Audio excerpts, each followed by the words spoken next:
кээ бир биздин жарандарга жанагыдай мыйзамсыз же болбосо жана преследование деп коет го, ошондой нерсени токтотушуңар керек.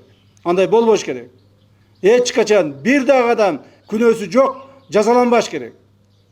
Күнөөсү жок жазаланып калса бир адам, баарыбыздын күнөөбүз болот. Биздин күнөөбүз болот. Биздин иштеги жетишпегендигибиз болот. Ошондуктан могул жерде жалаң жаштар турасыздар. Келечекте көптөгөн үмүттөндүргөн, мамлекетке кызматты кылууга шыктанып турган жаштар турасыңар.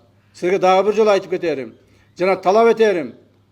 Мыйзамсыз бир да адам жоопко тартылбаш керек. Бирок мыйзамдын чегинде мыйзам бузгандарды баарын жооп тартууга милдеттүүсүңөр.